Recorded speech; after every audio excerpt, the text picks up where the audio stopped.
No? Okay, so yan, yung tatlong position. Okay, so tingnan nyo. Ito, ito, ito. Okay.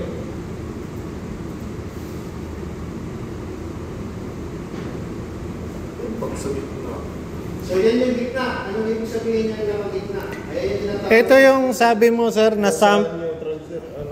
Yung sump na yan, Yung sa low pressure yan sir. ang sump nyo yung kulay pink. Yung may nakalagay ng L. Yan. Pero yung sump na yan, hindi yan totoo. Ang ano yan is low pressure line. Low pressure. O sige sir, ilagay nyo sa left. I-ano nyo sa kaliwa. Sa kabila sir, sa kabilang side. Yan. So, ano mangyayari? Bukas. Ano nangyari sir? Nag-open sir. Nag-open. Fuel sir. Fuel booster. Bakit siya nag-open? Umangat yung Piston bull. Piston mo. Tinulak niya. Yung malaki, may tatlong piston. Oo sir. O, ano nangyari sa exhaust fan? nag-drain siya. Na? Sumara sir, tapos Sarado pa rin. sir. Hindi mo bukas. Yes, sir. Tapos yung drain niya, mas makilang. Sir. Ibig ka supply doon siya sa booster. Okay? So, yung isa pang kaliwa, sir.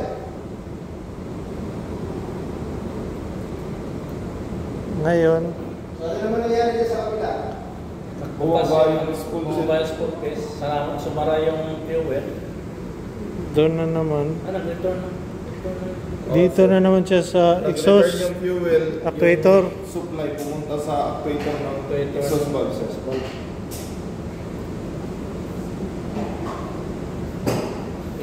Tapos yung Nag-drain po. Okay? So, eto sir, no? Meron tayo yung neutral muna. Ito nakagitna. Okay. So, nasa yung pin natin? Yung dalawa sa gitna. Oo sir. Okay? So, yung gitnang piston mo ngayon nakaharang. Okay? So, kung ito yan, okay, kung makikita niya, ito nasa gitna, ito yung pin mo. So, hindi siya makalusot dito, hindi rin siya makalusot dito. So, nasa gitna. Pero ito, partly open to. So, kung meron kang oil sa actuator, lumalabas dito. Kung may oil ka sa plunger, lumalabas din dito. Pero hindi yan mai-empty. Kasi sabi ko nga, sa low pressure line ang bagsak niyan. Okay? So may oil dyan na low pressure, dito may oil na high pressure. So ngayon, pag umangat ito ngayon, anong magbubukas? Pag upward. Upward yung concert. Yung Okay? So ayan sir, may upward. Okay? So etong pin mo ngayon, eto, dumadaan ngayon lumalabas dito. Sarado ngayon yung low pressure line. Okay? pag upward sa booster sir. Sa booster. O, tapos babalik ulit siya sa gitna. Pag bumalik Neutral. siya sa gitna, neutral, partly, open na rin yung drain niya. No? Yung drain ito. No? So, pababa na rin siya. Okay? Then, pag bumaba naman dito, okay, ano naman ang nakabukas? So, exhaust actuator. Actuator naman para buksan yung exhaust valve. So, ganun yung nangyayari dito, sir. Pero partially open pa rin yung Open pa rin. Mas malaki na yung opening, no? Sa okay? Sa fuel plug. Okay? So, kung hindi pa siya totally nakababa, magbababa siya ng buong-buo na. Okay? Pero, pag naka-neutral yan, naka-drain na talaga yan. Yung proportional valve ang nagko-control pasok dito. Okay? Any question, sir? So, ito yung yung sila. Okay. So, no? Itong square na yan is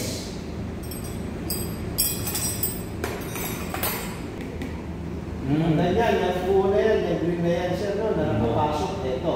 Yes. Okay? So, meron tayong T, tapos may papunta doon. Actually, itong P na yan, papunta doon, kung mapapansin mo, sir, no? Yung CBA mo, yung butas niyan hanggang dito lang. Ito naman, hanggang dito lang. So, yung P mo mas malalim. Okay? Kaya ang butas niyan, dito sa ilalim. So, ito yung sir.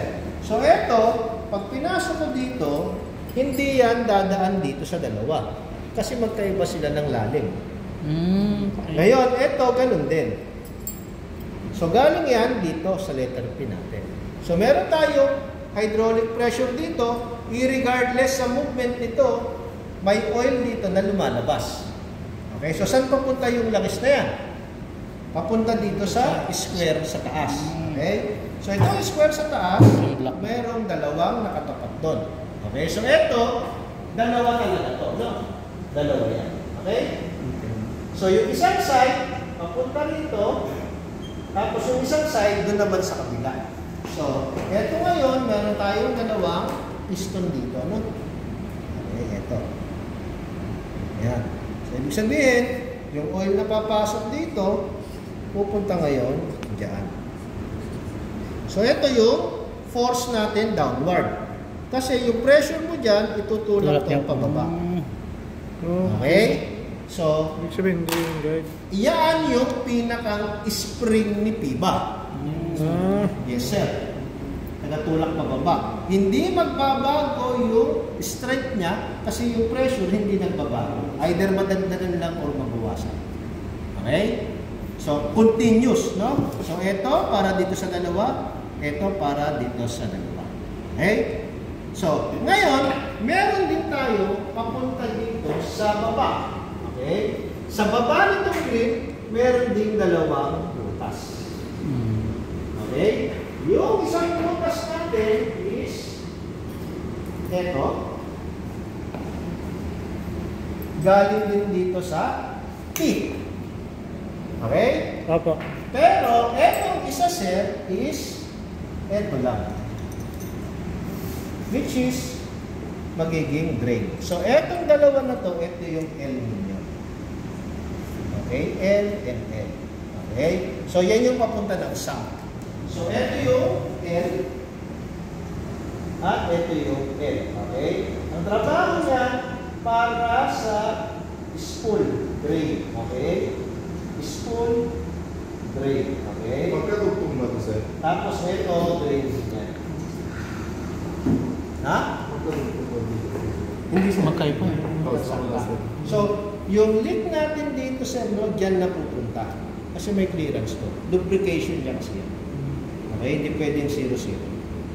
Okay, konting-konti lang. Makikita nyo naman yung may mga ganyan na part. May mga group na yan for lubrication purposes. So, ganun din yung nandito sa ilalim. So, yung nandito sa ilalim, sir, so, may clearance yan. So, may tumatagos talaga dyan. Konti-konti. So, dito yan ang pupunta. So, drain. So, ito low pressure. Okay. High pressure. Exhaust valve actuator. Fuel gun dyan. Okay? So, ito ngayon. Okay. So, ngayon.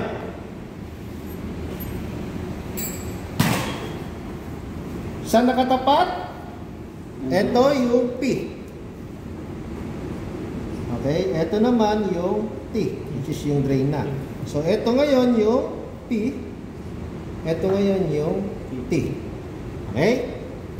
So, yung P natin, saan papunta yan? Papunta ngayon dito yan. At ito naman, papunta dito. Actually, magkabaliktad sila ng flow. Okay? So, yung pressure mo, pressure kasi to, so papasok dito, lalabas dito. Ito naman, yung oil mo, lalabas dito, magre-drain naman dito. Okay? So, ito, sinong nakatapat dito, sir? Okay, ito, proportional valve. So, ito yung sinasabi ko, dun sa engine-driven pump, BTAP. Okay? So, ibig sabihin, BTAP. Sa engine-driven pump, ginagamit yung B, ginagamit yung B, ginagamit yung A. Dito, sir, pag itapat mo dyan, sarado yung B. Walang B. So, PTA lang tayo. Okay? So, yung P natin, okay, ito yung P. Lalabas ngayon dito. P, ngayon, saan papasok? Dito, no? So, kung nakaganyan yan dito, okay, so ito ngayon yung P natin. Pagpasok dito, sir, meron tayong piston, sir, no? Saan na magdadirect ng P to A or A to T. Okay? So kapag ito ay so ito nakablind na sir, no? So wala na yan. So pag kaya yan tumulak pataas, doon muna tayo sa pababa, mas malakas yung milliamp. Okay? So 4 to 20 rin, no? So itutulak niya pababa. Pag naitulak niya pababa, anong mangyayari? P to A, no? So P to A. Okay? So ito, papasok ngayon, lalabas dito, papasok dito kay P. So si P naman, ilalabas ngayon yung oil dito. Paglabas ng oil, saan pupunta? Dito kay letter A. So anong mangyayari, sir? Madadagdagan ng oil, itutulak niya ngayon to pataas. So upward. Okay? Kapag naman, okay, mahina yung amperahe natin, ang magbubukas naman ay okay, malakas yung spring A to T. So ang mangyayari dito, yung A naman ang madre. Okay? So ibig sabihin, yung oil na nasa loob, lalabas ngayon dito, dito naman mapupunta kay T. Ito yung oil natin. So paglabas niyan dito, saan mapupunta? Dito. Labas dito. Drain ngayon dito.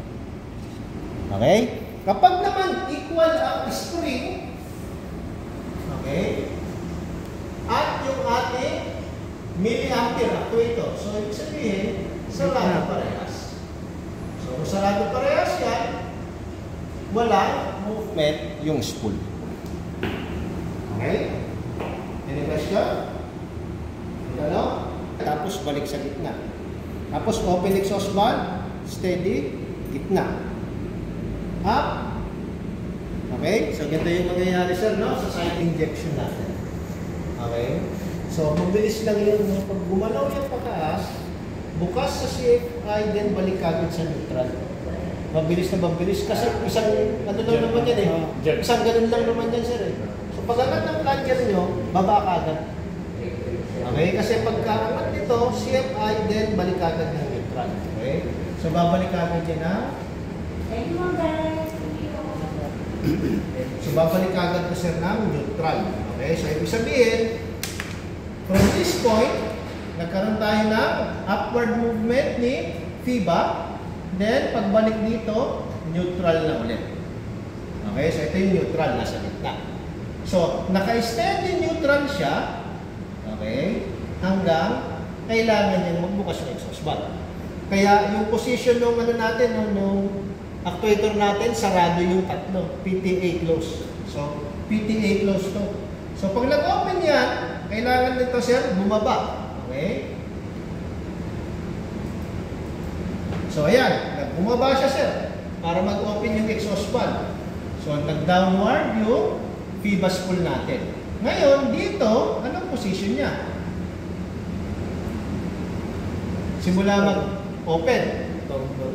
Nandun pa rin siya sa down. So, ibig sabihin, steady down siya.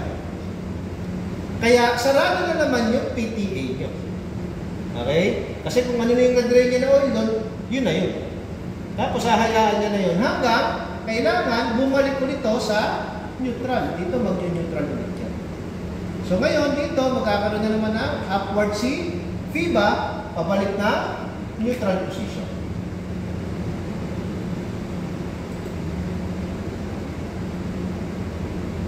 Okay, so pabalik na naman siya dyan. So parang ang movement yan, sir, no? Injection, neutral. Open exhaust valve, close exhaust valve. Ang neutral pa rin, sir. Injection, open, 12 milliamps pa rin yun, sir. Same pa rin ang Yung alin, sir? yung sa neutral niyan. Ano, sir? Ang position ng 12 milliamps. 12 milliamps pa rin, halos pareho doon Not sa... necessarily. Actually, itong neutral position nyo kasi, malaki to, sir, no? Kasi kahit umangat siya ng hanggang dito, Konti. Hindi tayong butas doon. wala pang Walang flow, lalabas. neutral. Bumaba pa yan dyan, walang Neutral flow, pa rin. neutral. So around, ito, sir, is not actually approximately 13 to 14 milliamps. Malapad kasi ang spool ko lang. Actually, yung 13 to 14 ay yun yung safe na talagang nasa gitna siya. May tolerance. Maglalaro sa 13 to 14. Pero yung 14, usually open na yung exhaust valve. And dito kasi meron tayo 11.83. So let's assume na yung 12. Okay? Parang ito yung pinaka-neutral natin. No? Let's say 12 and 13.5. Okay? So mga nandiyan sa milliampere. Opo. So yung 11 something, meron kasi kayong makikita rito, no, yung calibration niya. Start no opening nito. Okay? So kaya nasabi ko mga around 12. Okay, sir? So yan sa ganyan type ng exhaust fan yung may spot and zero. So dyan sila nagkakaroon. Diyan pala. Yung kung kailan to mag-open. So syempre pag 12 yan, nakababa pa ito ng konti. So wala pa, neutral pa. Pero pag umabot ng 11.83, okay, ayun na yung minimal flow. May dumataan ng konti. Okay, yun kasi ang kinakalibrate nila dito. Ito na yung fuel index nandito sa stroke nito sir. Kapag mataas yung inangat niya, no? Kunwari, 11.83 yung starting. Umangat pa, naging 11.0. Pag nag-11.0 yan sir, so ibig sabihin, mas malaki na yung opening. So, mas marami ng coil. Pag marami coil yung makapunta rito, mas malaki yung iarat niya. Kung ito ay maging 12.0, so mas malaki na yung angat niya, okay, mas marami na naman coil yung makakapasok dito, so mas malaki yung iarat niya. Okay, tuwing kailan ba kailangan mas mataas yung stroke niya? Kung tataas din ang Pag nag-increase ka ng increase. RPM, kasi kailangan mo mag-increase ng fuel quantity. So, hindi ginagamit yung sensor nito for computation set. Hindi dito nalalaman ng system kung gaano karami yung fuel na naiinit. Dito siya naka-base. Okay, kaya pag nagloko to, magaan rin ito. Maglolo yung injection. Yun yung pinoprotektahan ng calibration. Yung injection quantity. may effect talaga doon. Yes, sir. Ngayon, kung merong konting difference, okay lang. Okay? Kasi pwede namang mag-adjust yung PIBA ninyo eh. Oo. Ang binabantayan niya dyan, yung PI, para mag-adjust yung stroke niya.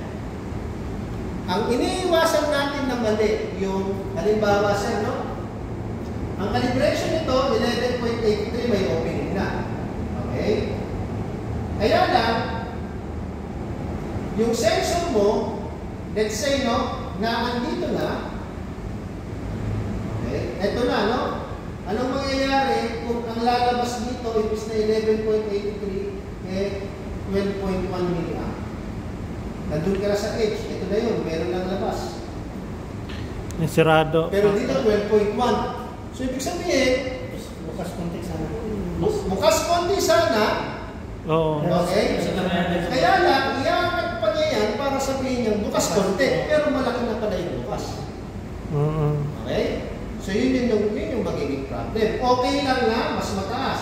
Kunwari, mas mababa, no? Kunwari, nandito pa lang, 11.7 pa lang, okay lang, walang injection eh. Okay? So mag-a-adjust siya dahil dun sa PI. Sige, dadagdagan ko yung angat ko pa para mapadami.